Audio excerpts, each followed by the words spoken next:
What if the key to better relationships lies not in changing others, but in mastering your own mind? This is the profound question Stoicism invites us to explore. Marcus Aurelius, one of history's greatest Stoic thinkers, once said, "You have power over your mind, not outside events. Realize this, and you will find strength."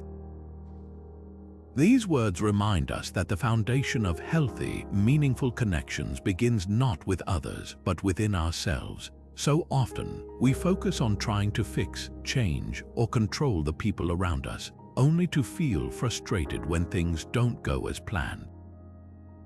But what if the real challenge and the real opportunity lies in how we manage our own thoughts, emotions, and reactions? This is where Stoicism offers timeless wisdom. Rooted in ancient philosophy, Stoic practices provide practical tools for improving communication, understanding others, and fostering deeper, more fulfilling relationships. In this video, we'll uncover 40 Stoic practices designed to help you navigate the complexities of human connection. From mastering self-awareness to cultivating empathy and responding thoughtfully in challenging moments, these principles are as relevant today as they were thousands of years ago. Whether you're looking to strengthen your relationships, resolve conflicts, or simply communicate with greater clarity, the insights ahead will give you actionable steps to transform how you connect with others. So let's dive in and discover how Stoicism can help you build better relationships, starting with the one you have with yourself. Picture this: you're sitting across from a loved one, maybe a partner or a close friend, and they're sharing something important with you. But instead of fully engaging, you're half listening while scrolling through your phone, mentally planning your next task or thinking about what you'll say next. Sound familiar? This is where the first Stoic practice comes in, the power of presence. Being fully present in conversations isn't just about politeness. It's about respect, connection, and truly understanding the person in front of you.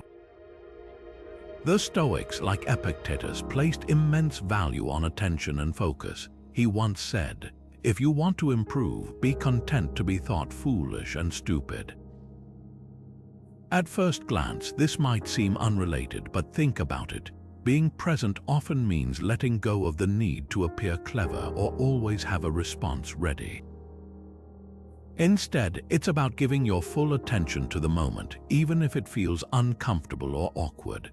In today's world, where multitasking is praised and distractions are constant, this practice feels more relevant than ever. When you're fully present, you're not just hearing words, you're listening. You're picking up on tone, body language, and the emotions behind what's being said. This kind of deep listening can transform relationships. Imagine how it feels when someone truly listens to you without interrupting or letting their mind wander. It builds trust, fosters intimacy, and makes the other person feel valued. On the flip side, when we're distracted, we miss those subtle cues and the connection weakens. So how can you practice this? Start small. The next time someone speaks to you, pause, put your phone down, make eye contact, and resist the urge to plan your response. Focus on what they're saying, not just the words, but the meaning behind them. It might feel challenging at first, especially if you're used to juggling multiple thoughts at once. But over time, it becomes a habit that strengthens your relationships and enriches your conversations. Here's a question to reflect on. When was the last time you were truly present in a conversation? Not just physically there, but mentally and emotionally engaged. Take a moment to think about it. How did it feel? And more importantly, how can you bring that level of presence into more of your interactions?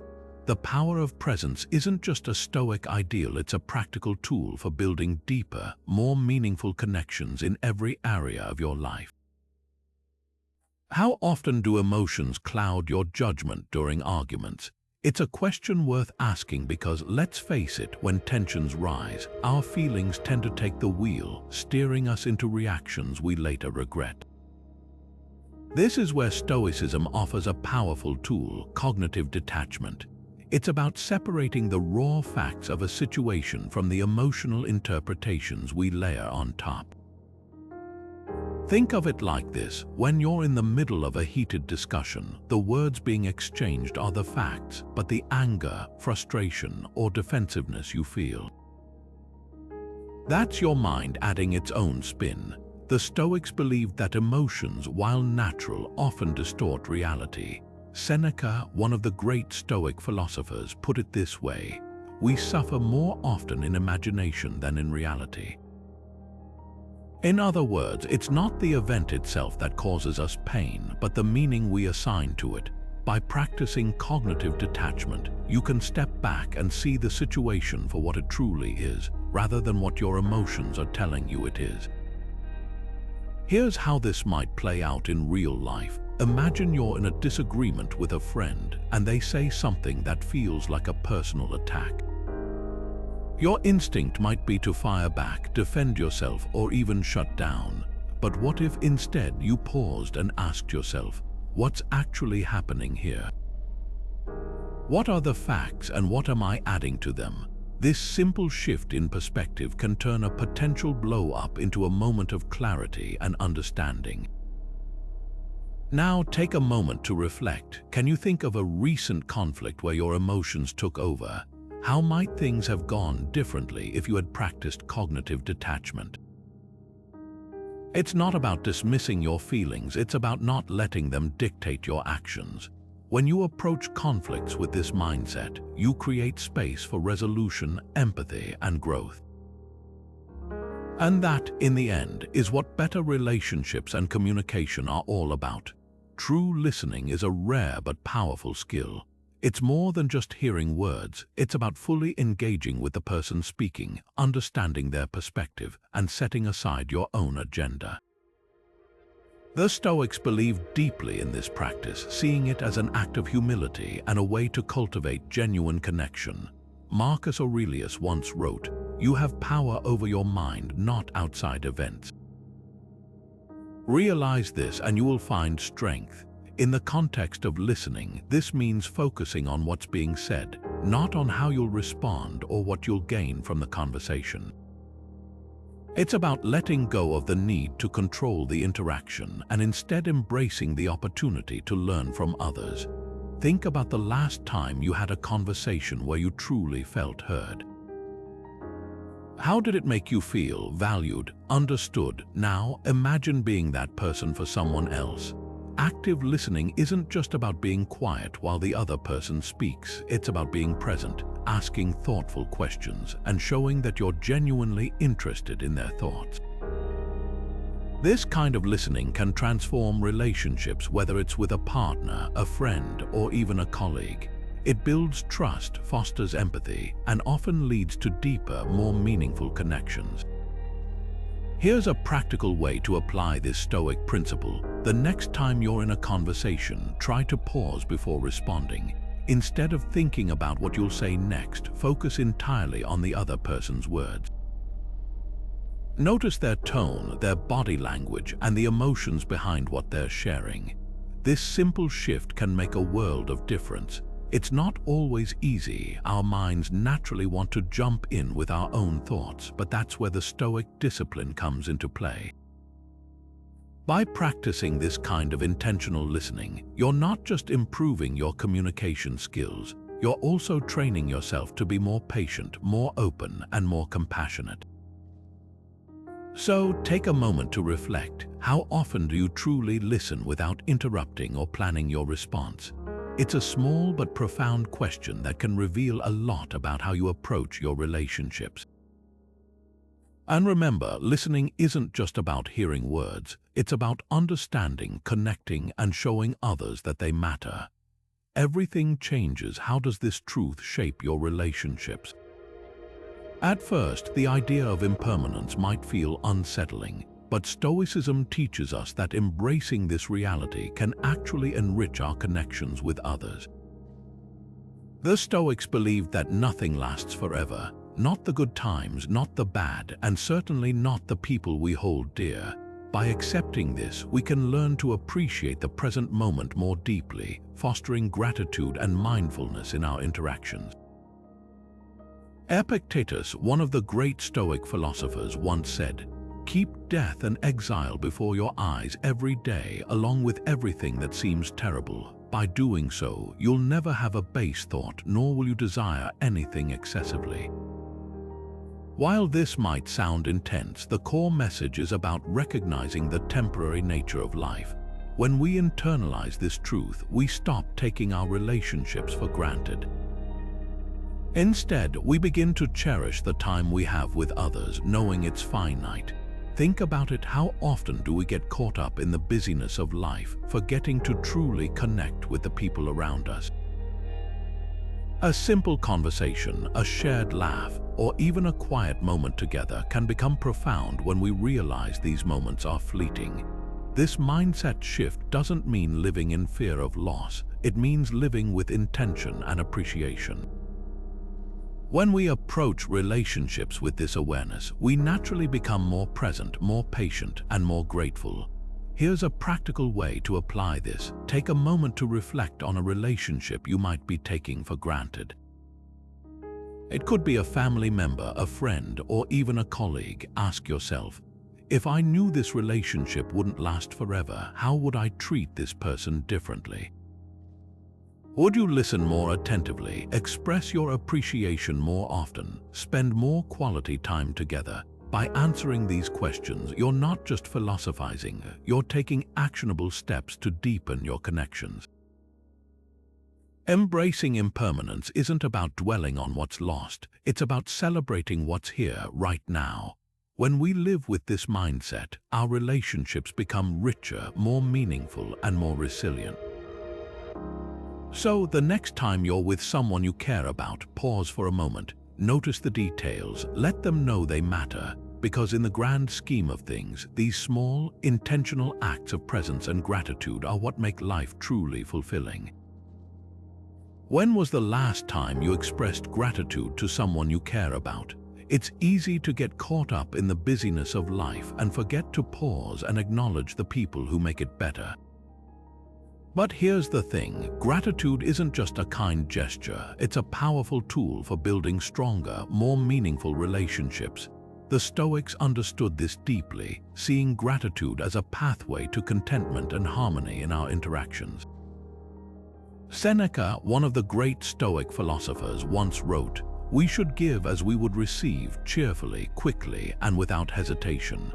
In other words, gratitude isn't just about saying thank you, it's about cultivating a mindset of appreciation that transforms how we connect with others. Think about it, when you express genuine gratitude, it doesn't just make the other person feel valued, it also shifts your own perspective. It reminds you of what's truly important and helps you focus on the positives, even in challenging moments. For the Stoics, this practice wasn't just about being polite. It was about aligning yourself with the natural order of things, recognizing the interconnectedness of life, and fostering a sense of humility and respect. So, how can you put this into practice? Start small. Each day, take a moment to reflect on one thing you're grateful for in your relationships. Maybe it's the way a friend always listens without judgment, or the way your partner supports you during tough times. Acknowledge it, and if you can, express it to them directly. Over time, this simple habit can deepen your connections and open up new channels of communication. Gratitude has a way of softening tensions, fostering empathy, and creating a foundation of trust that makes every interaction more meaningful. Now, here's a challenge for you. Grab a piece of paper or open your Notes app and list 3 things you're grateful for in your relationships. It could be something big, like a lifelong bond, or something small, like a shared laugh over coffee. The act of writing it down will help you internalize those feelings of appreciation, and who knows, it might even inspire you to share them with the people who matter most. Remember, gratitude isn't just a practice, it's a gift, both to yourself and to those around you. Sometimes the most powerful response is silence.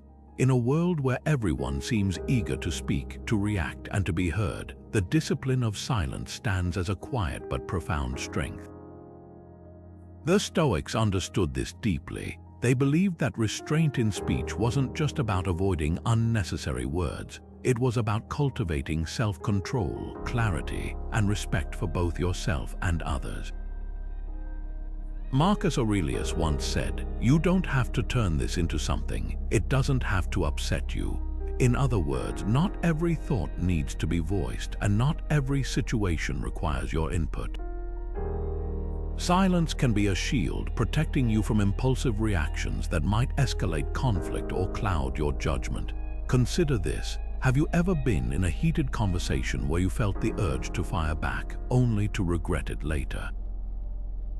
The Stoics would argue that silence in those moments isn't weakness, it's wisdom. It's choosing to step back, to observe, and to respond only when you're certain your words will add value. Think about how many arguments could be avoided if we simply paused before speaking, or how many misunderstandings could be resolved if we listened more and spoke less. Silence gives you the space to process, to understand, and to act with intention rather than emotion. Here's a practical example. Imagine you're in a meeting and a colleague criticizes your idea in front of everyone. Your first instinct might be to defend yourself or lash out. But what if instead you took a breath and stayed silent? That moment of quiet could give you the clarity to respond thoughtfully, or it might even reveal that the criticism wasn't personal, just a misunderstanding. Silence, in this case, becomes a tool for maintaining composure and fostering better communication. So take a moment to reflect. When was the last time you spoke too quickly, only to realize later that silence would have been the better choice? How might your relationships improve if you practiced the discipline of silence more often? It's not about suppressing your voice, it's about choosing when to use it wisely. And sometimes the most powerful thing you can say is nothing at all. How much energy do you waste trying to change others? It's a question worth asking, especially when it comes to relationships. Often, we pour our effort into reshaping people or situations we simply can't control, leaving us frustrated and exhausted. This is where Stoicism offers a powerful perspective, the dichotomy of control. It's the idea that some things are within our power, our thoughts, actions, and reactions, while so much else is not. As Epictetus famously said, some things are within our control and some things are not. If you have no control over it, don't let it control you. Think about it. You can't force someone to act a certain way, think like you, or meet your expectations. Trying to do so only leads to disappointment, but what you can control is how you respond. When you shift your focus from what you can't change to what you can, your own mindset, your choices, your boundaries, you free yourself from unnecessary stress. This isn't about giving up or being passive, it's about directing your energy wisely. Let's take a practical example. Imagine you're in a relationship where the other person has a habit that irritates you. Maybe they're always late or they forget important details. You could spend hours trying to change them, but chances are it won't work. Instead, accept that this is part of who they are. Focus on what you can do, communicate clearly, set boundaries, or decide how much weight to give the issue. By letting go of the need to control the uncontrollable, you reduce frustration and create space for healthier interactions. Here's a challenge for you. Think about one thing in a relationship that's outside your control. Maybe it's a loved one's opinion, their habits, or even their emotions. Now ask yourself, how can I shift my focus to what I can influence? How can I let go of the need to control this? It's not easy, but it's freeing. And when you practice this mindset, you'll find that your relationships become less about struggle and more about understanding. This is the heart of Stoic wisdom, recognizing that peace comes not from controlling everything, but from mastering how you respond to what life throws your way.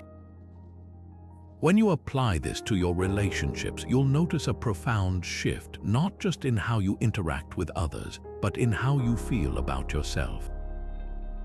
Empathy is the bridge to deeper connections, a tool that allows us to step outside ourselves and truly understand the experiences of others. For the Stoics, this wasn't just a feel-good idea, it was a disciplined practice, a way to cultivate wisdom and strengthen relationships. They believed that by seeing the world through someone else's eyes, we could better navigate conflicts, foster harmony, and even grow as individuals. Marcus Aurelius once wrote, "Whenever you are about to find fault with someone, ask yourself, what fault of mine most nearly resembles the one I am about to criticize?" This isn't just about avoiding judgment, it's about recognizing our shared humanity and the imperfections we all carry. Think about a moment when someone misunderstood you. Maybe they misread your tone, assumed the worst, or dismissed your feelings. Now flip the script. What if they had paused to consider your perspective, to truly listen and understand where you are coming from? How might that have changed the outcome? Empathy has the power to dissolve tension, to turn arguments into conversations, and to remind us that we're all navigating life's challenges in our own way. This Stoic practice isn't about agreeing with everyone or abandoning your own values. It's about expanding your capacity to connect. It's asking, what might this person be feeling? Or what experiences have shaped their behavior? When we approach others with this mindset, we not only resolve misunderstandings more effectively, but also build trust and respect. So here's a challenge. Reflect on a recent situation where empathy could have made a difference. Maybe it was a disagreement with a friend, a tense moment at work, or even a passing interaction with a stranger. What would it look like to revisit that moment with a more empathetic lens? By practicing this Stoic principle, we don't just improve our relationships, we grow in compassion, patience, and understanding. And isn't that what meaningful connection is all about? How often do impatience and frustration harm your connections? Think about it. When we let those moments of irritation take over, it's easy to say or do something we later regret. The Stoics saw patience as more than just waiting. They viewed it as a form of self-mastery, a way to control our emotions and respond thoughtfully instead of reacting impulsively. Seneca, one of Stoicism's greatest thinkers, put it this way: "Patience is the greatest virtue, for it tempers anger, quiets pride, and conquers all that opposes it." In other words, patience isn't just about enduring delays. It's about maintaining inner calm and clarity, even when things don't go our way. Now, let's bring this into the context of relationships. Imagine you're in the middle of a heated discussion with someone you care about. Tensions are high and emotions are running wild. In that moment, choosing patience means stepping back, taking a deep breath, and listening without interrupting. It's about giving the other person the space to express themselves fully, even if you don't agree with what they're saying. This doesn't mean suppressing your feelings. It's about managing them in a way that fosters understanding rather than conflict. Here's a practical example. Let's say your partner is venting about a stressful day at work.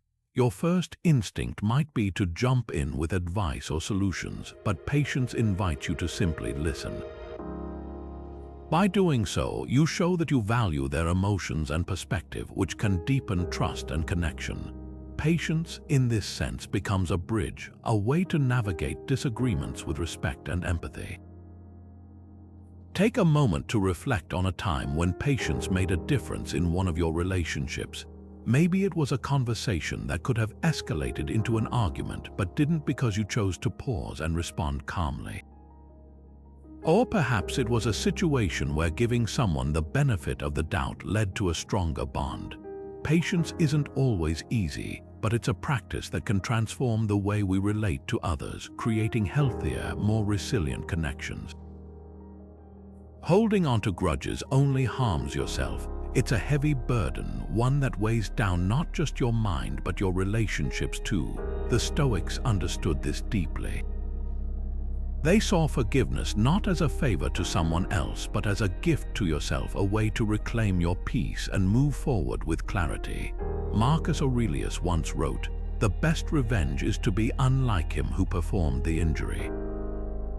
In other words, when you refuse to forgive, you're allowing someone else's actions to control your emotions. Forgiveness then becomes an act of liberation, a way to free yourself from resentment and reclaim your power. Think about it this way: when you hold on to anger or bitterness, it's like carrying around a hot coal, hoping the other person gets burned. But in reality, you're the one who's getting hurt. Forgiveness doesn't mean you condone what happened or forget the pain it caused. It simply means you choose to stop letting that pain define you. It's about shifting your focus from what was done to you to how you can grow stronger and more resilient because of it. Practicing forgiveness can also transform your relationships. Imagine a friendship that's been strained by a misunderstanding or a family bond that's been weakened by harsh words.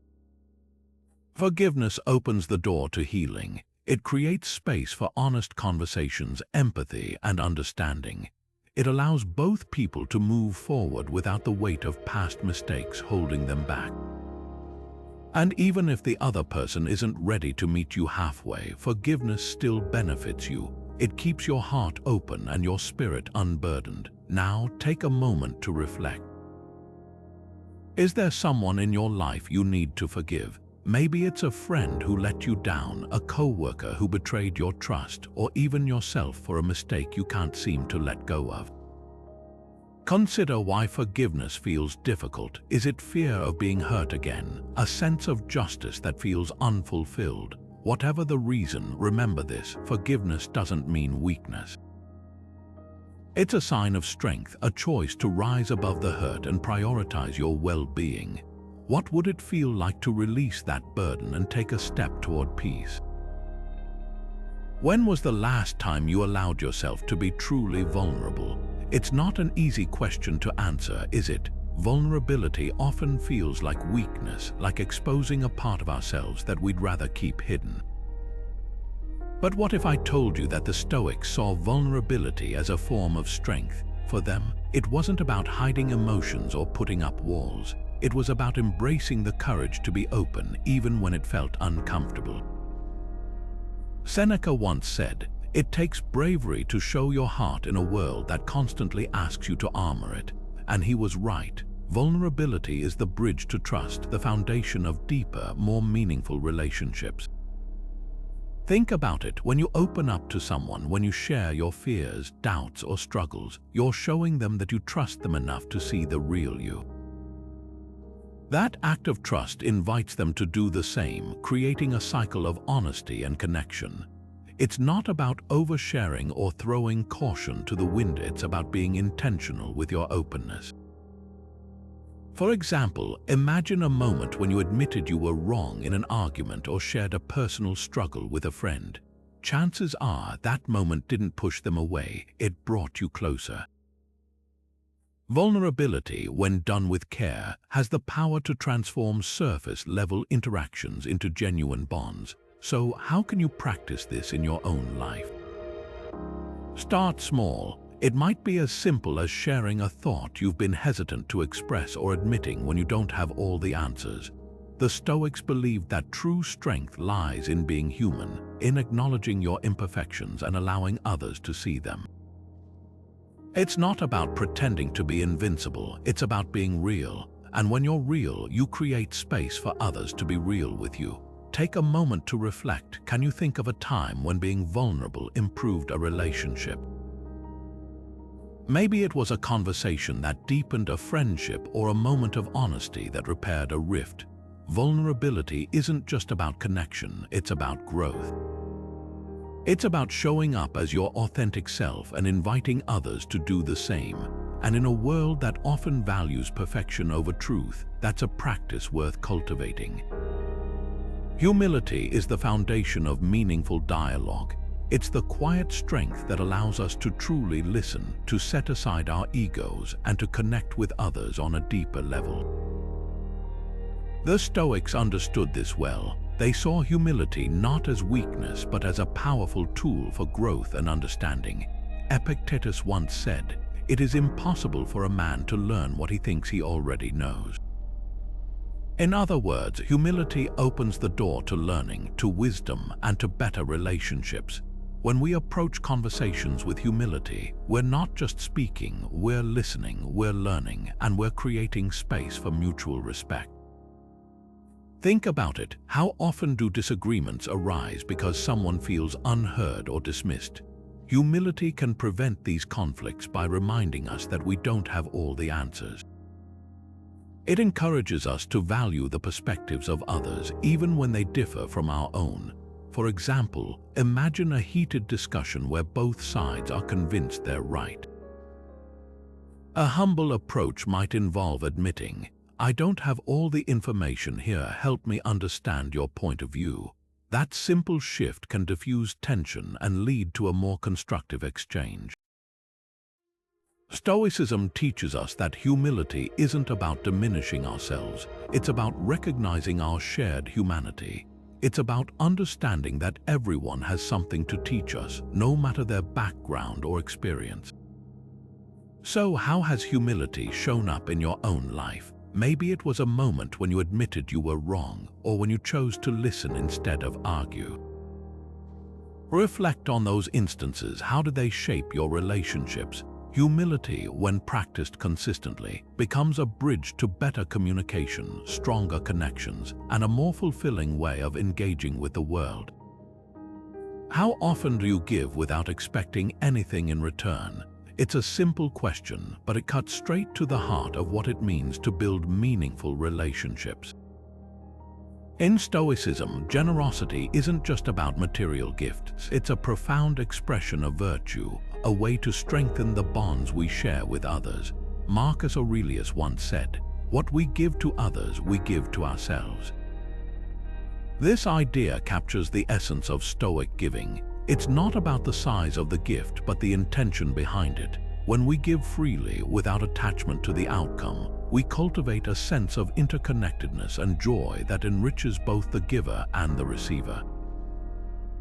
Think about the small acts of generosity that often go unnoticed, holding the door for someone, offering a listening ear, or even sharing a kind word. These moments, though seemingly insignificant, can have a ripple effect.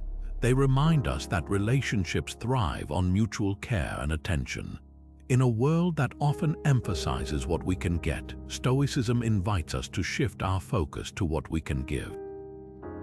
This doesn't mean you have to give until you're depleted. It's about giving in a way that aligns with your values and strengthens the connection between you and the other person.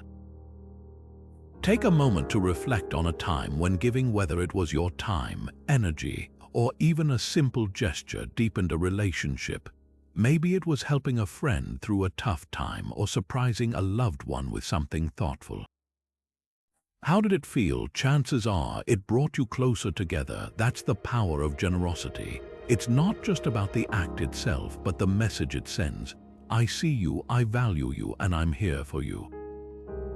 When we embrace the art of giving, we not only nurture our relationships, but also align ourselves with the Stoic ideal of living a virtuous and fulfilling life. Understanding yourself is the first step to understanding others. This simple yet profound idea lies at the heart of Stoic philosophy, and it's a practice that can transform the way we communicate and connect with those around us. The Stoics believed that self-reflection wasn't just a luxury, it was a necessity for personal growth and better relationships. By looking inward, we gain clarity about our own thoughts, emotions, and behaviors, which in turn helps us navigate conversations with greater empathy and understanding. Seneca, one of the great Stoic thinkers, once said, "Know thyself, a precept not less important than difficult." This isn't just a call to know your favorite foods or hobbies. It's an invitation to deeply explore your values, biases, and emotional triggers. When you understand what drives you, what makes you react in certain ways, you're better equipped to pause before responding in heated moments. You can step back and ask yourself, is this reaction coming from a place of truth, or is it rooted in fear, insecurity, or anger? This self-awareness is a game changer for communication, especially in relationships where emotions often run high. One practical way to cultivate this self-awareness is through journaling. The Stoics were avid journalers, using writing as a tool to reflect on their day, their actions, and their interactions. Imagine ending your day by jotting down a few thoughts about a conversation that didn't go as planned. What did you feel in the moment? What could you have done differently? Over time, this practice helps you identify patterns in your communication style. Maybe you tend to interrupt when you're excited, or perhaps you shut down when criticized. Recognizing these habits is the first step toward changing them, and journaling provides a safe, private space to explore these insights. But self-reflection isn't just about identifying flaws, it's also about celebrating growth.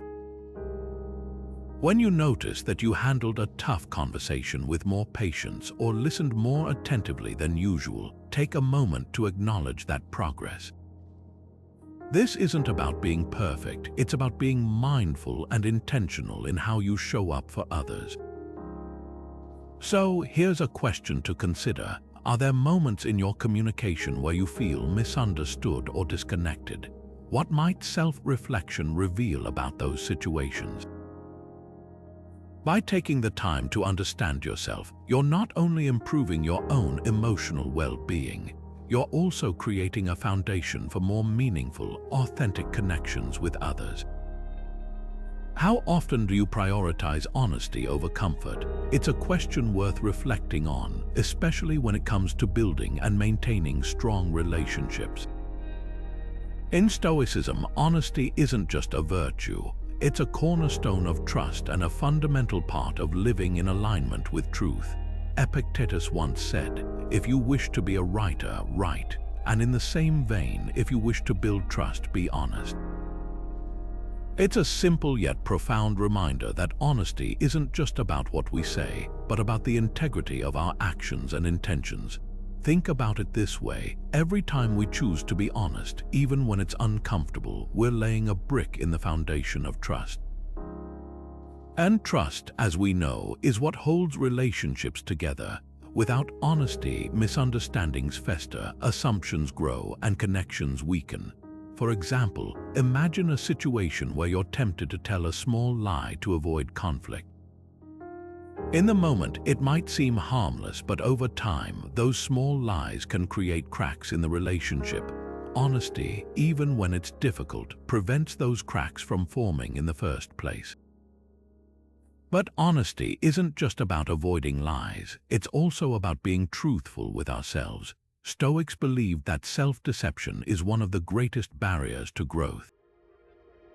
When we're honest with ourselves about our flaws, mistakes, and emotions, we create space for improvement and deeper connections with others. It's not always easy, but it's always worth it. So, take a moment to reflect. Is there a situation in your life where honesty could have made a difference? Maybe it's a conversation you've been avoiding or a truth you've been hesitant to share. How might choosing honesty, even when it feels uncomfortable, strengthen that relationship? The Stoics remind us that truth, though sometimes challenging, is the path to genuine connection and trust. And isn't that what we all strive for in our relationships? Compassion is the language of the heart. It's not just about feeling for someone else, it's about understanding their struggles, their pain, and choosing to meet them with kindness. In Stoicism, compassion is seen as a form of wisdom, a way to connect deeply with others while staying grounded in your own principles. Marcus Aurelius once wrote, "What is not good for the swarm is not good for the bee." This simple yet profound statement reminds us that our actions ripple outward, affecting those around us. When we practice compassion, we're not just helping others, we're strengthening the bonds that hold us all together. Think about it this way: compassion isn't about fixing someone else's problems or taking on their burdens. It's about being present, listening without judgment, and offering support in a way that respects their dignity. The Stoics believed that true compassion comes from recognizing our shared humanity. We all face challenges and we all carry scars. When we approach others with this understanding, we create space for healing, both for them and for ourselves. Consider a moment when someone showed you compassion during a difficult time. Maybe it was a friend who simply sat with you in silence, or a colleague who offered a kind word when you needed it most. Those small acts of kindness can be transformative, reminding us that we're not alone. Now, think about how you can extend that same compassion to others. It might be as simple as pausing to truly listen when someone speaks, or offering encouragement when they're feeling overwhelmed. Compassion has a unique power to mend emotional wounds. It doesn't erase the pain, but it helps us carry it together. By practicing compassion, we not only deepen our relationships but also cultivate a sense of inner peace. The Stoics teach us that kindness is not a weakness, it's a strength, a way to navigate life's challenges with grace and resilience. So, as you move through your day, ask yourself, how can I show more compassion in my relationships? How can I be the person who makes someone else feel seen, heard, and valued? How often do your judgments cloud your understanding? It's a question worth pondering because, in many cases, the assumptions we make about others can act as barriers to meaningful communication. The Stoics recognized this challenge and offered a powerful practice to counter it: the discipline of non-judgment. At its core, this practice is about stepping back from forming instant opinions or labeling others based on limited information. It's about approaching every interaction with curiosity and openness rather than preconceived notions. Seneca once said, "We suffer more often in imagination than in reality." This applies perfectly to the way we judge others. So much of what we assume about people's intentions or motivations exists only in our minds, not in the real world. When we let these assumptions guide our conversations, we risk creating misunderstandings, shutting down dialogue, and even damaging relationships. But when we practice non-judgment, we create space for understanding and connection. Imagine you're having a conversation with someone, and they say something that initially feels offensive or dismissive. Your first instinct might be to react defensively or assume they're being hostile. But what if, instead of jumping to conclusions, you paused and asked yourself, what might they really be trying to say? Could there be more to this than I'm seeing at first glance? This simple shift in perspective can transform the entire dynamic of the conversation. It allows you to listen more deeply, respond more thoughtfully, and avoid unnecessary conflict. Non-judgment isn't about ignoring harmful behavior or pretending everything is fine. It's about giving others and yourself the benefit of the doubt before drawing conclusions. It's about recognizing that everyone has their struggles, perspectives, and reasons for acting the way they do. When you approach conversations with this mindset, you're more likely to build trust, foster empathy, and create an environment where open communication can thrive. Take a moment to reflect. Can you recall a time when jumping to a judgment about someone's words or actions led to a misunderstanding or strained relationship? How might things have been different if you had approached that situation with a little more curiosity and a little less assumption? The discipline of non-judgment isn't always easy, but it's a practice that can profoundly improve the way we connect with others. By letting go of the need to judge, we make room for deeper understanding and more meaningful conversations. A genuine apology can heal even the deepest wounds. It's not just about saying the words, it's about the intention behind them. In Stoicism, humility is seen as one of the most powerful virtues, and admitting when you're wrong is a profound act of strength. Marcus Aurelius once said, The best revenge is to be unlike him who performed the injury. What he meant is that instead of letting pride or ego keep us from acknowledging our faults, we should rise above it. A sincere apology isn't a sign of weakness, it's a demonstration of courage and integrity. Think about it, when someone apologizes to you, especially when it's heartfelt, doesn't it feel like a weight has been lifted? That's because apologies have the power to mend relationships and restore trust. They show that you value the connection more than your pride. Stoicism teaches us to focus on what's within our control, and how we handle our mistakes is entirely up to us. By owning up to them, we take responsibility for our actions and create an opportunity for growth, both for ourselves and the relationship. Here's a practical example. Imagine a disagreement with a close friend that escalated into hurtful words. The silence afterward feels heavy and the relationship hangs in the balance. A sincere apology acknowledging what went wrong, expressing regret, and showing a commitment to do better can bridge that gap. It doesn't erase the mistake, but it opens the door to healing. Apologies aren't just about fixing the past, they're about building a better future. So take a moment to reflect. Is there someone in your life you need to apologize to? Maybe it's a small oversight or a larger conflict that's been lingering. Whatever it is, consider the power of stepping forward with humility and sincerity. It's not always easy, but it's always worth it, because in the end, the relationships we nurture are the ones that truly matter. How often do you find yourself resisting what is instead of simply accepting it? It's a question worth reflecting on, because much of the tension we feel in our relationships often stems from this very resistance. The Stoics knew this well. They believed that acceptance, fully embracing reality as it is one of the most powerful practices we can adopt to improve how we connect with others. Epictetus, one of the great Stoic teachers, put it this way: make the best use of what is in your power and take the rest as it happens.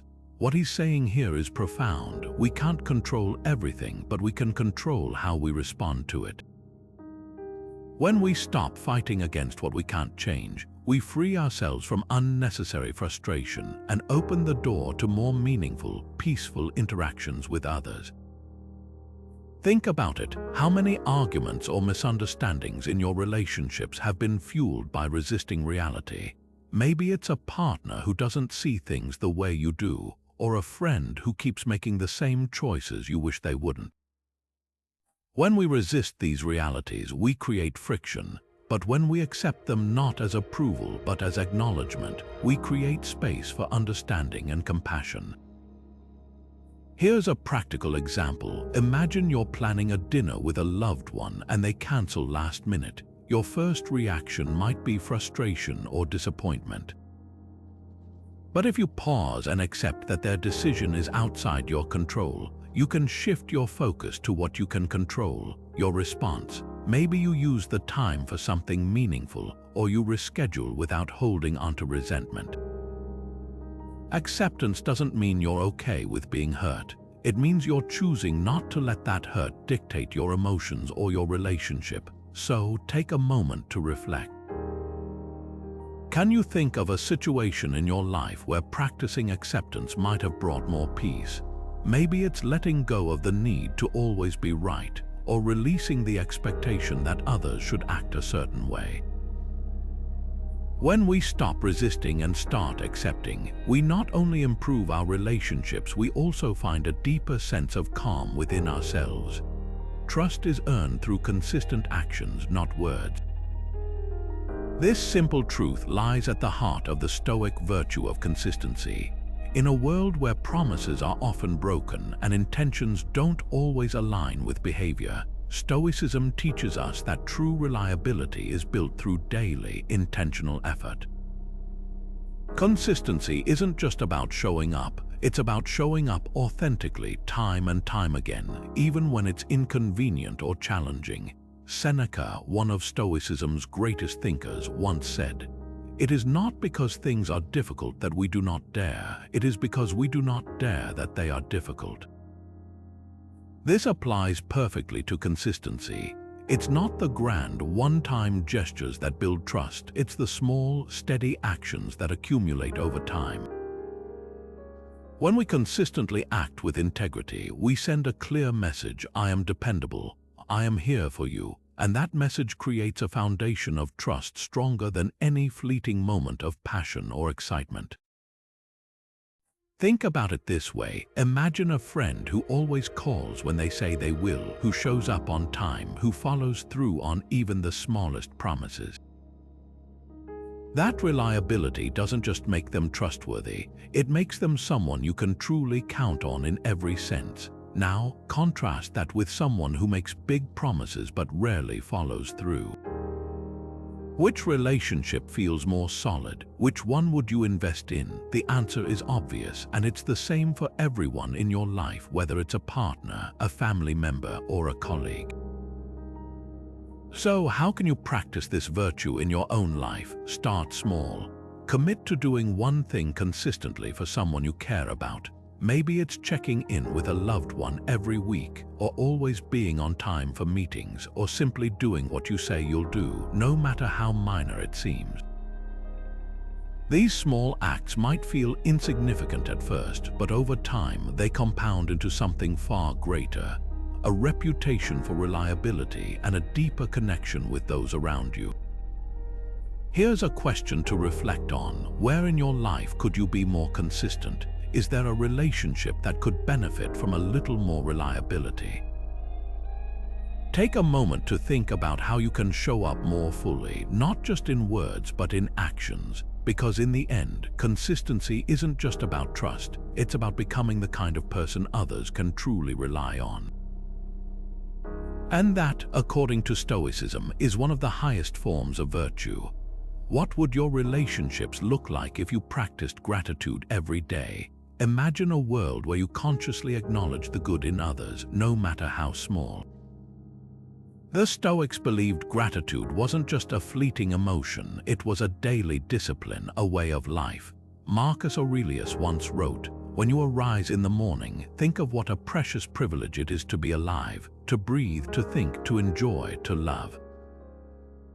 This perspective shifts gratitude from something we feel occasionally to something we actively cultivate, transforming how we see the world and the people in it. At its core, gratitude is about recognizing the value in others and the gifts they bring into our lives. For the Stoics, this wasn't just about saying thank you. It was about developing a mindset that focuses on what we have rather than what we lack. When we practice gratitude daily, we train ourselves to see the good in others, even in challenging moments. This doesn't mean ignoring problems or pretending everything is perfect. It means choosing to focus on the positive aspects of our relationships, which can deepen our connections and improve communication. One practical way to incorporate gratitude into your daily routine is through a gratitude journal. Take a few minutes each day to write down 3 things you're thankful for in your relationships. It could be something as simple as a kind word from a friend or a supportive gesture from a partner. Over time, this practice helps you notice patterns of kindness and appreciation that you might otherwise overlook. It also shifts your focus from what's going wrong to what's going right, fostering a more positive and constructive mindset in your interactions. But gratitude doesn't have to be limited to writing. You can express it in small, meaningful ways through a thoughtful text, a genuine compliment, or even just a smile. These acts of appreciation create a ripple effect, strengthening your relationships and encouraging others to reciprocate. When you make gratitude a habit, you're not just improving your own outlook, you're also creating an environment where others feel valued and understood. So here's a challenge for you. Commit to one daily gratitude practice for your relationships. It could be as simple as reflecting on one thing you appreciate about someone before bed, or sending a quick message of thanks to a colleague or loved one.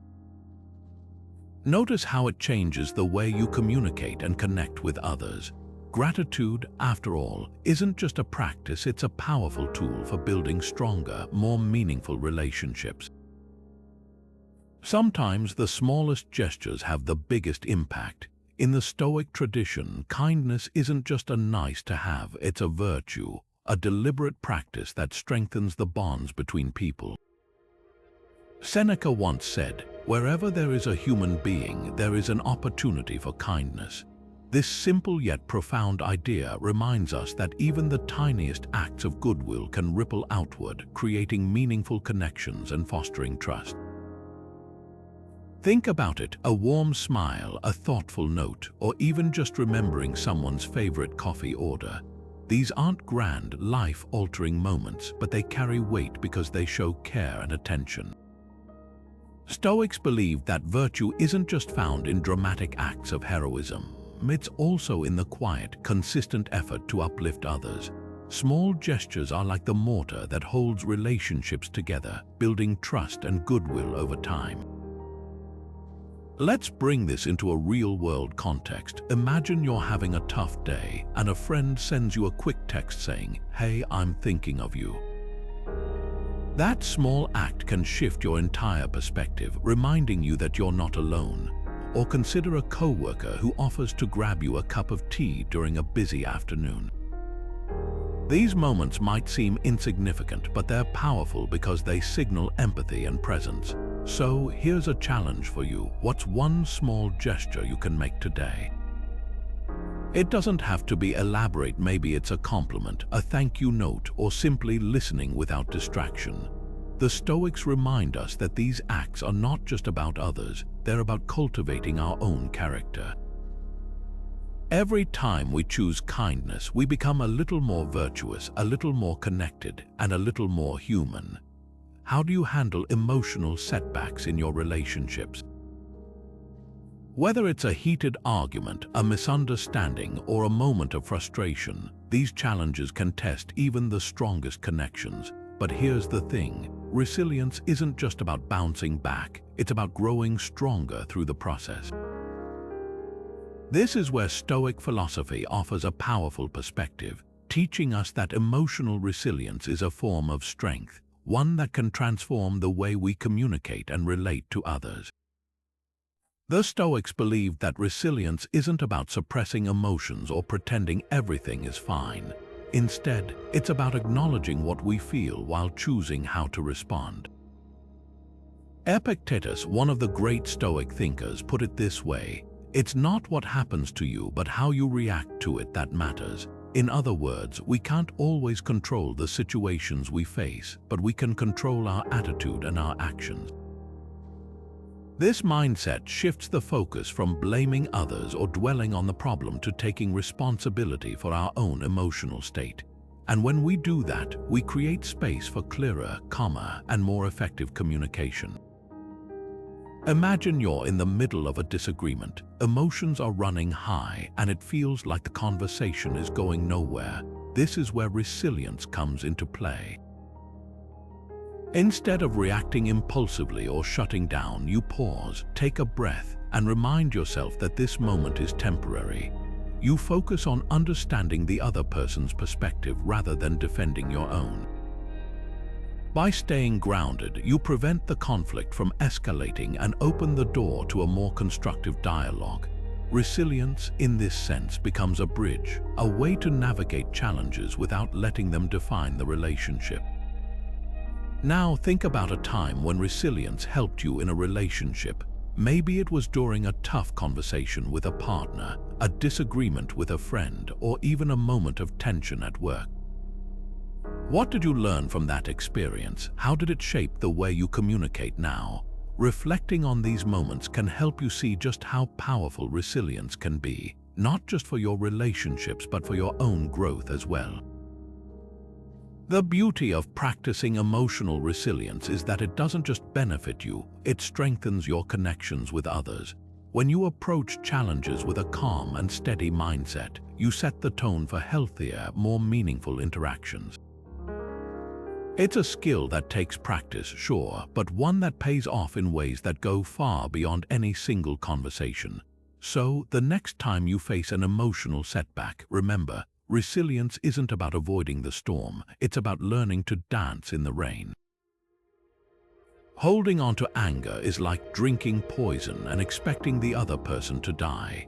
It's a vivid metaphor, but it perfectly captures the harm we do to ourselves when we cling to resentment. In Stoicism, the art of letting go isn't just a suggestion, it's a vital practice for emotional freedom. Marcus Aurelius once wrote, "The best revenge is to be unlike him who performed the injury." What he's pointing to is the power of rising above negativity, of refusing to let someone else's actions dictate your inner peace. When we hold grudges, we chain ourselves to the past, and that weight can suffocate our ability to live fully in the present. Letting go doesn't mean excusing harmful behavior or pretending the hurt didn't happen. It's about choosing not to let that hurt control you. Think of it like this: when you're carrying a heavy bag, at some point, you have to put it down to move forward. Grudges work the same way. They might feel justified, but over time they drain your energy and cloud your judgment. By releasing them, you reclaim your emotional clarity and open yourself to healthier relationships. Here's a practical way to start. Reflect on a grudge you've been holding onto. Maybe it's something someone said or did that still lingers in your mind. Ask yourself, is holding onto this helping me, or is it holding me back? Often, you'll find that the grudge serves no real purpose other than keeping you stuck. Letting go isn't about forgetting. It's about choosing to prioritize your own well-being over the need to stay tied to the past. Stoicism teaches us that we can't control what others do, but we can control how we respond. When you release a grudge, you're not giving the other person a free pass, you're giving yourself the gift of freedom. Imagine how much lighter you'd feel if you could step away from that resentment and focus on what truly matters. It's not easy, but it's worth it. So, what's one grudge you're ready to let go of today? How often do you speak without thinking? In the heat of the moment, words can spill out faster than we realize, carrying unintended consequences. This is where mindfulness steps in, a practice that Stoics believed could transform not just our thoughts, but our conversations. Mindfulness in communication means being fully present, listening intently, and choosing our words with care. It's about creating space between a thought and its expression, allowing us to respond rather than react. As Seneca once said, speech is the index of the mind. What we say reflects who we are, and how we say it shapes the quality of our relationships. Mindful communication begins with listening, not just hearing words, but understanding the emotions and intentions behind them. It's about pausing before speaking, considering the impact of our words, and avoiding the trap of impulsive reactions. For example, imagine a disagreement where both parties are quick to defend their positions. Without mindfulness, the conversation spirals into frustration. But with mindfulness, each person takes a moment to breathe, reflect, and respond thoughtfully. This simple pause can turn a potential conflict into a meaningful exchange. The Stoics also remind us that not every thought needs to be voiced. Sometimes the most powerful form of communication is silence.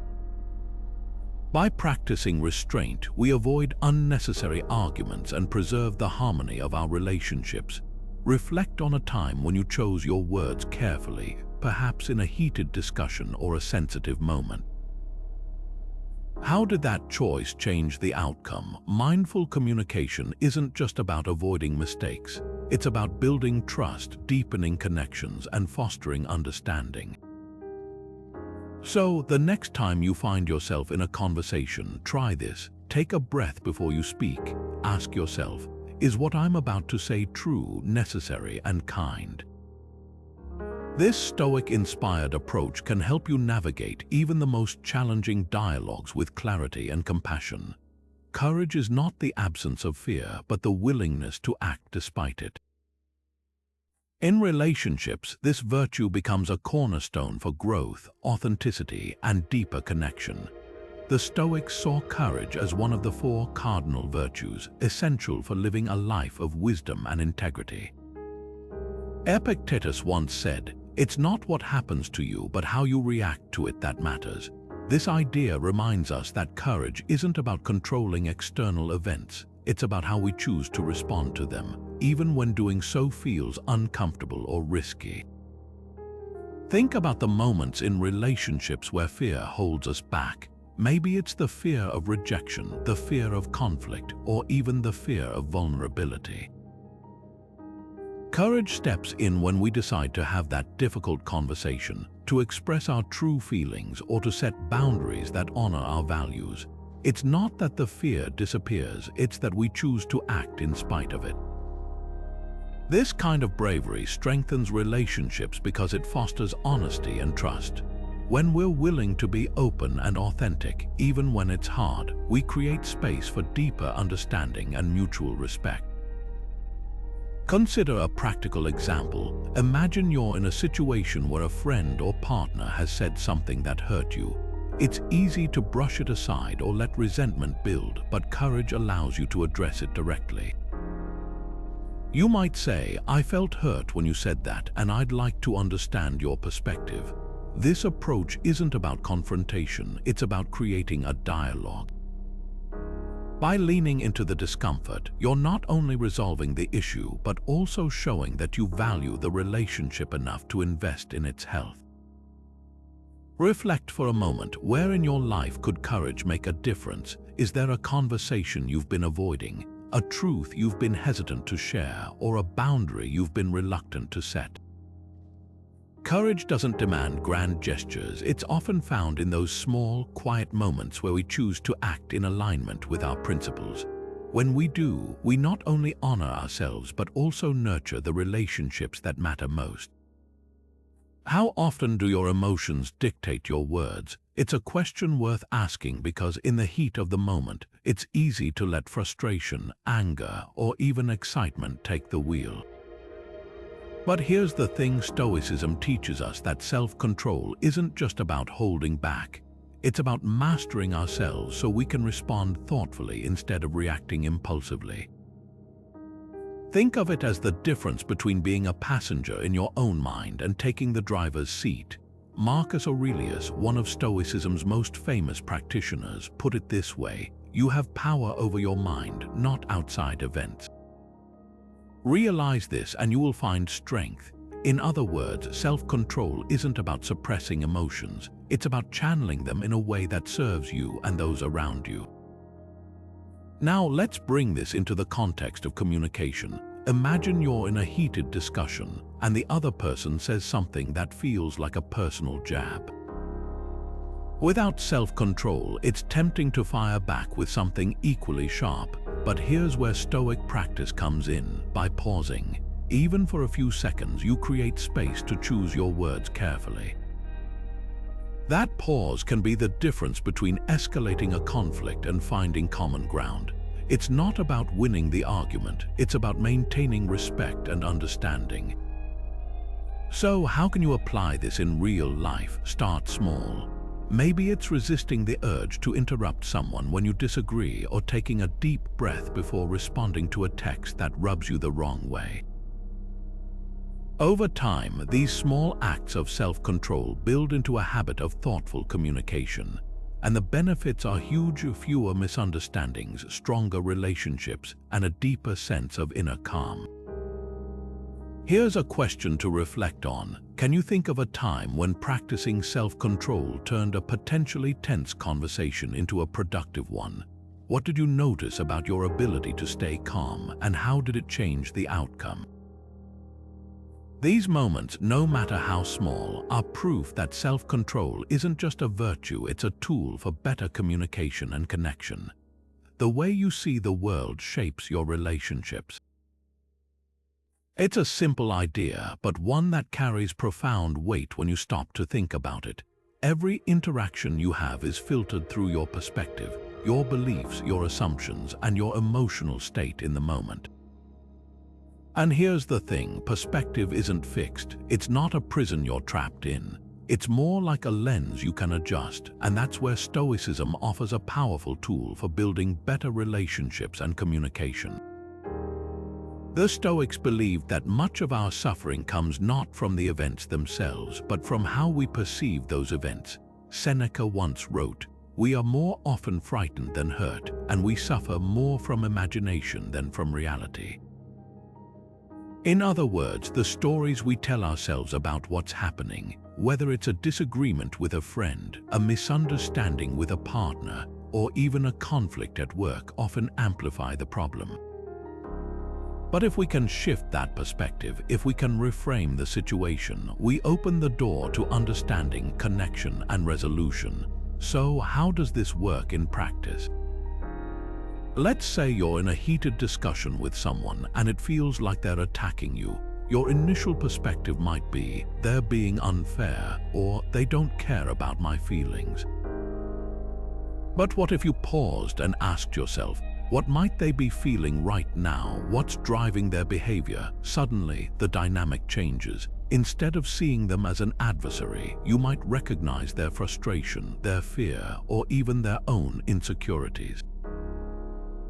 This shift doesn't mean you ignore your own feelings. It means you create space for empathy, which can transform the conversation. This isn't just about conflict, though. Shifting your perspective can also deepen your connections in everyday moments. Imagine a friend cancels plans last minute. Your first thought might be, they don't value our time together. But what if you considered, maybe they're overwhelmed right now and need some space? That small adjustment in perspective can turn disappointment into compassion, and it might even lead to a more honest and supportive conversation. Now take a moment to reflect. Think about a situation in your own life where a shift in perspective could make a difference. Maybe it's a recurring argument, a misunderstanding that's been lingering, or even a relationship that feels strained. What would happen if you stepped back and tried to see things from a different angle? How might that change the way you respond, or even the way you feel? The power of perspective isn't just about solving problems, it's about creating a foundation for stronger, more meaningful connections. What if every challenge in your relationship was a gift? It might sound counterintuitive, but the Stoics believed that difficulties are not just obstacles, they're opportunities. When we shift our perspective and begin to see challenges as moments for growth, we unlock a powerful tool for building stronger, more resilient relationships. This is the essence of Practice 29, practicing gratitude for challenges. The Stoic philosopher Epictetus once said, "Difficulties are things that show a person what they are."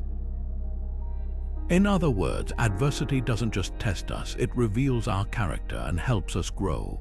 When we face conflicts or misunderstandings in our relationships, it's easy to feel frustrated or defeated. But what if, instead of resisting these moments, we approach them with gratitude? Gratitude doesn't mean pretending everything is perfect. It means recognizing that even the toughest situations can teach us something valuable about ourselves, about others, and about how we connect. Think about a time when a disagreement with a partner, friend, or family member led to a deeper understanding. Maybe it forced you to communicate more clearly, or it revealed a blind spot you hadn't noticed before.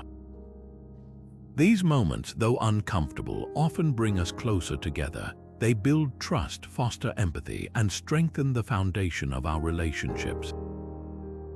By practicing gratitude for these challenges, we transform them from sources of tension into stepping stones for growth. Here's a practical way to start. The next time you face a conflict, pause for a moment. Instead of focusing on what's going wrong, ask yourself, what can I learn from this? Or how is this helping me grow? This simple shift in mindset can change the way you approach the situation, making it easier to navigate with patience and understanding. Take a moment to reflect. Can you recall a challenge that ultimately made a relationship stronger? Maybe it was a tough conversation that brought you closer, or a shared struggle that deepened your bond. Challenges, when met with gratitude, have a way of turning into unexpected blessings. So, the next time you face one, remember, it's not just a hurdle, it's a gift waiting to be unwrapped. Compromise is the bridge between two perspectives, a meeting point where understanding and mutual respect pave the way for stronger connections.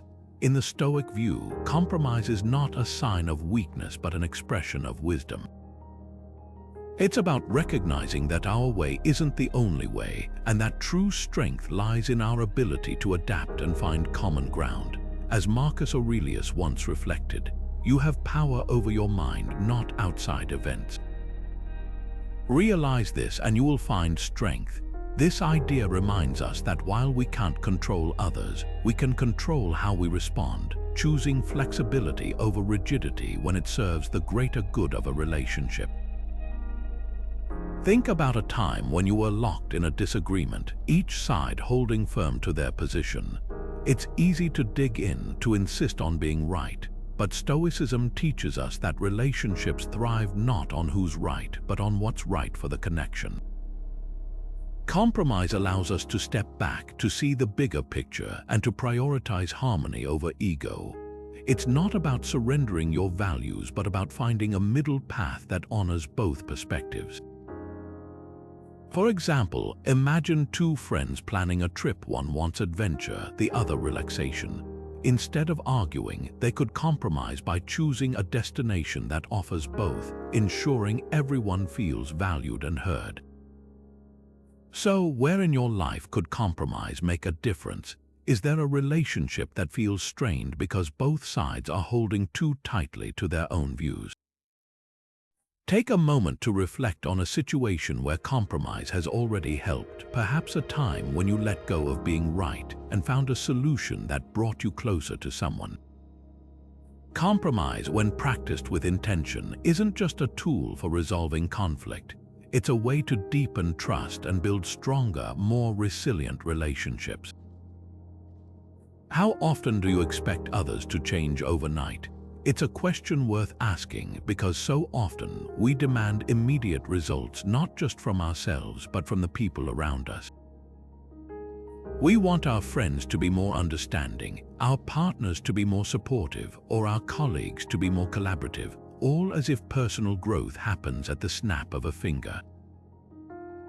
But here's the Stoic perspective. Patience isn't just a virtue, it's a form of understanding. It's about recognizing that growth takes time and that everyone is on their own journey, moving at their own pace. Seneca once said, "Time heals what reason cannot." And isn't that the truth? When we rush others or become frustrated with their progress, we're not just ignoring their humanity, we're also ignoring the natural rhythm of growth. Think about it. When you plant a seed, you don't yank it out of the ground every day to check if it's grown. You water it, give it sunlight, and trust the process. Relationships are no different. They require the same kind of care, the same kind of patience. Let's take a practical example. Imagine you're working on a team project and one member is struggling to keep up. Instead of becoming impatient or critical, what if you took a step back and considered their perspective? Maybe they're dealing with personal challenges, or maybe they're still learning the ropes. By offering patience instead of pressure, you create a space where they feel supported rather than judged. Over time, this approach not only helps them grow but also strengthens your relationship, building trust and mutual respect. So, here's a question for you. Can you think of a time when patience helped a relationship evolve? Maybe it was a friend who needed time to open up, or a family member who slowly changed their habits. Reflect on that moment. How did your patience contribute to the outcome? And more importantly, how can you carry that same mindset into your current relationships? Because when we practice patience, we're not just waiting, we're actively nurturing growth, both in others and in ourselves. Sometimes the most profound understanding comes from silence. In a world where everyone seems eager to speak, to share their thoughts, or to be heard, the act of listening, truly listening, becomes a rare and powerful skill. The Stoics understood this deeply. They believed that silence wasn't just the absence of words, but a space where understanding could grow. Epictetus, one of the great Stoic philosophers, once said, "We have 2 ears and 1 mouth so that we can listen twice as much as we speak." This isn't just a clever observation, it's a call to action. It reminds us that listening, especially in silence, is where true wisdom begins. So, what does it mean to listen with silence? It's not about passively hearing words or waiting for your turn to talk. It's about creating a mental space where you fully absorb what the other person is saying, without judgment, without interruption, and without the need to immediately respond. This kind of listening requires patience and presence. It's about setting aside your own thoughts, even if just for a moment, to truly understand someone else's perspective. And this is where silence becomes your ally. When you resist the urge to fill the gaps in conversation, you allow the other person to express themselves fully. You give them the gift of being heard, and in return, you gain a deeper understanding of their thoughts and feelings. Think about the last time you had a meaningful conversation. Did you feel truly listened to, or did the other person seem distracted, waiting to jump in with their own thoughts? Now flip the script. Imagine being the one who listens with silence. Picture yourself holding back the impulse to interrupt, to offer advice, or to share your own experience. Instead, you simply listen. You notice the tone of their voice, the pauses between their words, the emotions behind what they're saying. This kind of attentive silence can transform a conversation. It builds trust, fosters connection, and often leads to insights that wouldn't have surfaced otherwise. But let's be honest, this isn't easy. It takes practice to resist the urge to fill every silence, especially when emotions are running high. Yet, this is exactly where the Stoics would urge us to lean into discomfort. They saw silence as a form of self-discipline, a way to exercise control over our impulses. By choosing silence, we're not just improving our listening skills, we're also cultivating inner calm and clarity. It's a reminder that we don't always need to have the answers or the last word. Sometimes the most powerful thing we can do is simply be present. So, how can you start practicing this today? Next time you're in a conversation, try this: pause before responding. Let the other person finish their thought, and then give yourself a moment of silence to process what they've said. You might find that this small shift changes the entire dynamic of the conversation. And if you're feeling bold, take it a step further. Ask open-ended questions that invite the other person to share more, and then listen without interrupting, without judging, without planning your response. Just listen. You might be surprised by how much more you can learn when you allow silence to do the work. Now, take a moment to reflect. Where in your life could silence improve your listening? Is it in your relationships, at work, or maybe even in how you talk to yourself? The power of silence is always available to you, ready to deepen your connections and expand your understanding. All you have to do is embrace it. What if your differences were the key to a stronger connection?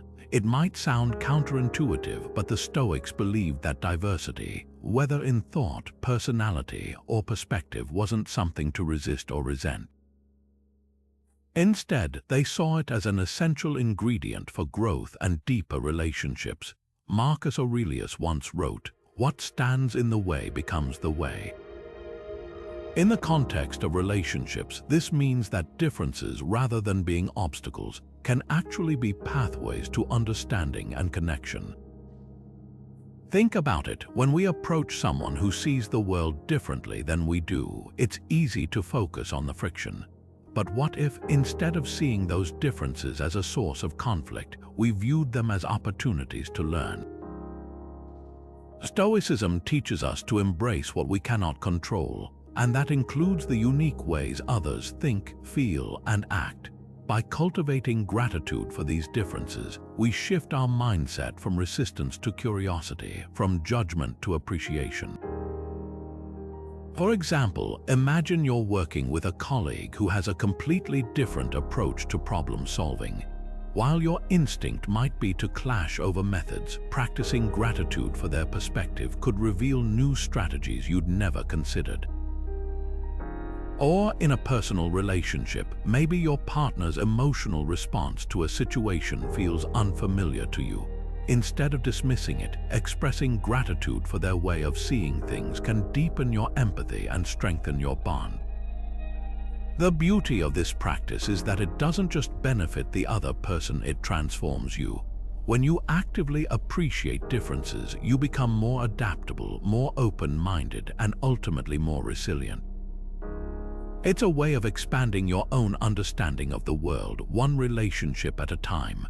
So, here's a question to reflect on. Is there someone in your life whose differences have challenged you, and in doing so, helped you grow? Take a moment to consider how those very differences might be something to be grateful for, not despite, but because of how they've shaped your connection. True growth begins with humility. It's the quiet acknowledgement that we don't have all the answers, and that's okay. In fact, it's more than okay, it's the foundation of wisdom. The Stoics understood this deeply. They saw humility not as weakness but as a strength, a virtue that opens the door to learning and connection. Seneca once wrote, "As long as you live, keep learning how to live." This simple yet profound idea reminds us that life itself is a teacher, and humility is the key to unlocking its lessons. Humility in relationships is especially powerful. Think about it. When we approach others with an open mind, free from ego or defensiveness, we create space for understanding and growth. It's not about diminishing ourselves, it's about valuing the perspectives of others. When we listen with humility, we communicate respect, and that respect builds trust, which is the bedrock of any strong relationship. Imagine a conversation where both people are truly open to learning from one another. No one is trying to win or prove a point. Instead, there's a shared curiosity, a mutual willingness to grow. That's the kind of communication humility fosters.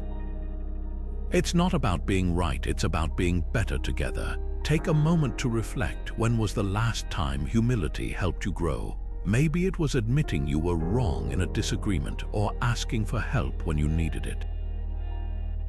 Those moments of vulnerability, as uncomfortable as they might feel, are where real progress happens. They remind us that we're all works in progress, and that's what makes relationships so meaningful. By embracing humility, we not only improve our connections with others, but also deepen our own understanding of the world. It's a practice, not a destination, and every step we take in that direction brings us closer to the wisdom the Stoics so deeply valued. How often do you truly appreciate the present moment in your relationships? It's easy to get caught up in the past, what was said or done, or to focus on the future, worrying about what might happen. But Stoicism teaches us that the present is the only reality we have. It's the only moment where we can act, connect, and truly live. As Epictetus once said, we should not be distracted by what is to come or consumed by what has passed, for the present is where life unfolds. This simple yet profound idea has the power to transform how we relate to others. When we practice gratitude for the present moment, we shift our focus away from what we lack or what's missing in our relationships. Instead, we start noticing the small, meaningful details, the way someone's eyes light up when they laugh, the warmth of a shared silence, or the comfort of a familiar voice. These moments, often overlooked, are the building blocks of deeper connections. By being fully present, we show others that they matter, that we value the time we have with them right now. This kind of mindfulness doesn't just improve our relationships, it enriches our entire experience of life. Think about a moment in one of your relationships that you cherish, a conversation, a gesture, or even a quiet moment of togetherness. What made it special? Chances are it wasn't something grand or elaborate, but rather the simplicity of being present with that person. Stoicism reminds us that these moments are fleeting, and that's what makes them precious. By practicing gratitude for the present, we learn to savor them, to hold them close, and to let them deepen our bonds with others. So, take a moment today to pause, to notice, and to appreciate the here and now in your relationships. You might be surprised by how much it changes not just how you connect, but how you feel about the people in your life. Trust is built one vulnerable moment at a time. It might sound counterintuitive, especially in a world that often equates strength with invulnerability.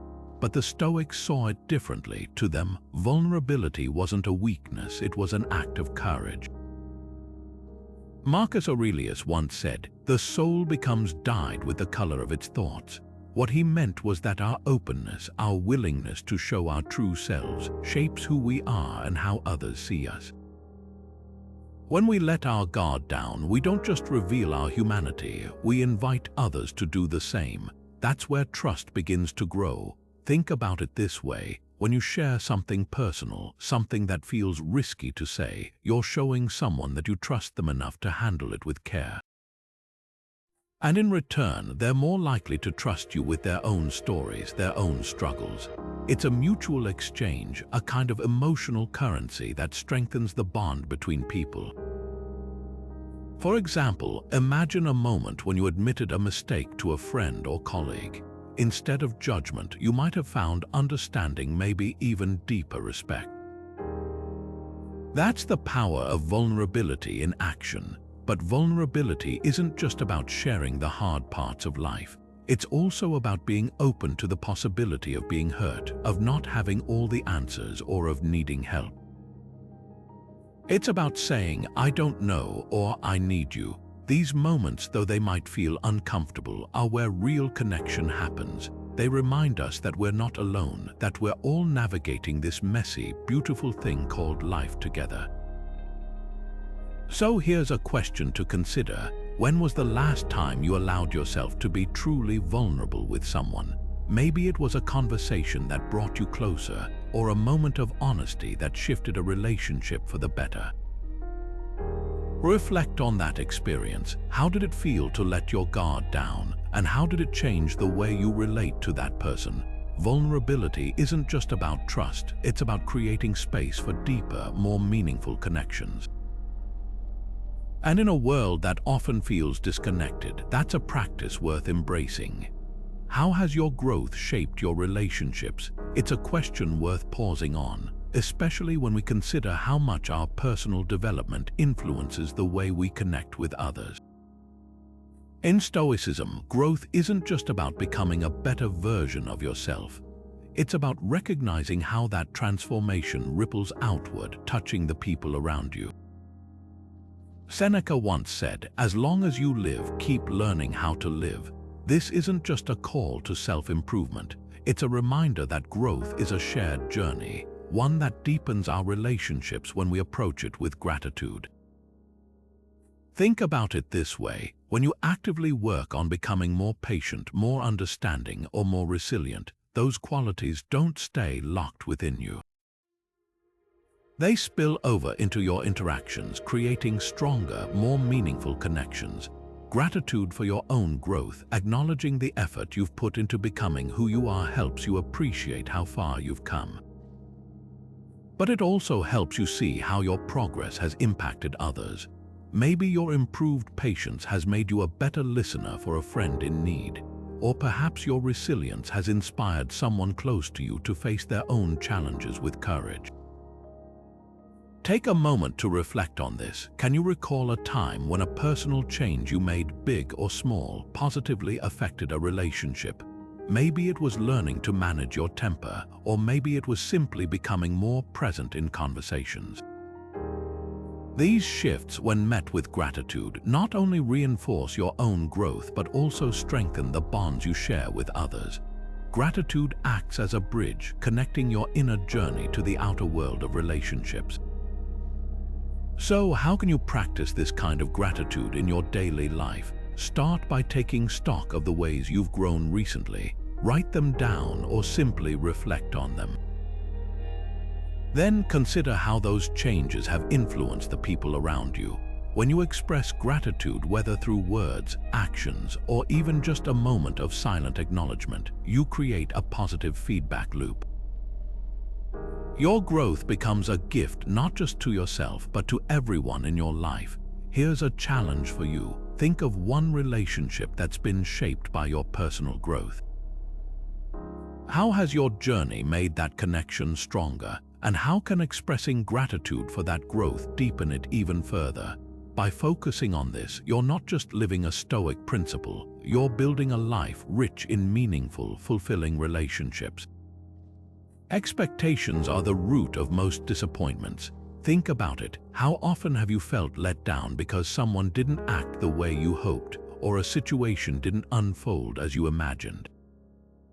The Stoics understood this deeply. They taught that clinging to expectations, whether about others, outcomes, or even ourselves, only sets us up for frustration and conflict. Instead, they advocated for a mindset of detachment, focusing on what's within our control and letting go of the rest. As Epictetus once said, freedom is the only worthy goal in life. It is won by disregarding things that lie beyond our control. This isn't about giving up or being passive. It's about freeing ourselves from the emotional weight of unmet expectations so we can approach relationships with clarity and peace. When we release our attachment to specific outcomes, we open the door to healthier, more authentic connections. For instance, imagine you're planning a dinner with a friend. You've envisioned the perfect evening, great conversation, shared laughter, and maybe even a meaningful moment. But what if your friend shows up distracted or the conversation doesn't flow as you hoped? If you're holding tightly to that expectation, you might feel hurt or disappointed. But if you let go and focus instead on simply being present, you're more likely to enjoy the time together, no matter how it unfolds. This shift in perspective can transform not just your relationships, but your entire experience of life.